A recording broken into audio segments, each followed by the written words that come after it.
Radio صدائے حریت جموں کشمیر سے خصوصی اپڈیٹ سنیے۔ بھارت میں مودی حکومت کی طرف سے نافذ 3 نئے زرعی قوانین کے خلاف کسانوں کے احتجاج کو 7 ماہ مکمل ہو رہے ہیں۔ بھارتی دارالحکومت نئی دلی کے بارڈر پر گزشتہ 6 ماہ سے ہزاروں کسان موجود ہیں اور شدید گرمی اور کورونا وبا بھی ان کو گھروں کو واپس لوٹ جانے پر مجبور نہ کر سکی۔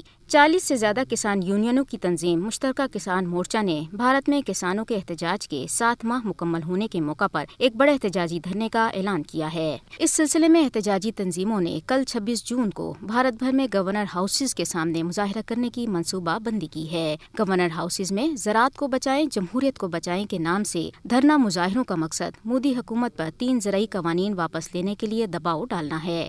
احتجاجی کسان کل اپنے دھرنا احتجاج کے دوران گورنرز کے ذریعے بھارتی صدر کو یادداشتیں پیش کریں گے۔ بھارت میں ماہرین نے مودی حکومت کی نام نہاد نئی زرعی اصلاحات کو کسانوں کے لیے ڈیتھ وارنٹ قرار دیا ہے۔ گزشتہ برس بی جے پی حکومت کی جانب سے متعارف کرائے گئے متنازع کسان قوانین نے بھارت کے سب سے بڑے مظاہرے کو جنم دیا ہے اور نومبر 2020 کے بعد سے دلی کے مضافات میں ان 3 زرعی قوانین کی منسوخی کا مطالبہ کرنے والے ہزاروں کسان شاہراہوں پر اگلے 1 سال تک کی تیاری کے ساتھ کیمپ لگائے بیٹھے ہیں۔ اس سلسلے میں مودی حکومت بھی خاصی بے بس نظر آ رہی ہے۔ کسان احتجاج کے دوران اب تک نہ صرف درجنوں افراد اپنی جانوں سے ہاتھ دھو بیٹھے ہیں بلکہ کئی کسانوں نے احتجاجاً خودکشی بھی کی۔ ایک رپورٹ کے مطابق 550 بھارتی کسان زرعی قوانین کی منسوخی کے لیے احتجاج کی بھیٹ چڑھ گئے۔ دنیا بھر میں مقیم بھارتی شہری مودی کی اس منصوبہ بندی سے ناخوش ہیں اور انہوں نے مودی حکومت کے نئے نافذ کردہ قوانین کے خلاف احتجاج بھی کیا، جبکہ کینیڈا اور برطانیہ سمیت دنیا کے کئی ترقی یافتہ ممالک نے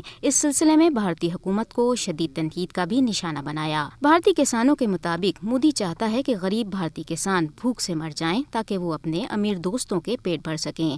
دوسری طرف مودی حکومت کا کسان مخالف قوانین کو واپس لینے سے مسلسل انکار کسانوں کی حالت زار کے بارے میں اس کی بے حسی کا واضح اظہار ہے۔ مودی کسان مخالف نئے قوانین کے ذریعے کسانوں کو بڑے بڑے سرمایہ داروں کے رحم و کرم پر ڈالنا چاہتا ہے، کیونکہ نئے زرعی قوانین کسانوں کی خود مختاری کو مکمل طور پر ختم کر دیں گے۔ بھارتی کسان اس وقت تک اپنا احتجاج جاری رکھنے کا عزم کر رہے ہیں جب تک کہ تینوں کسان مخالف قوانین غیر مشروط طور پر ختم نہیں کر دیے جاتے۔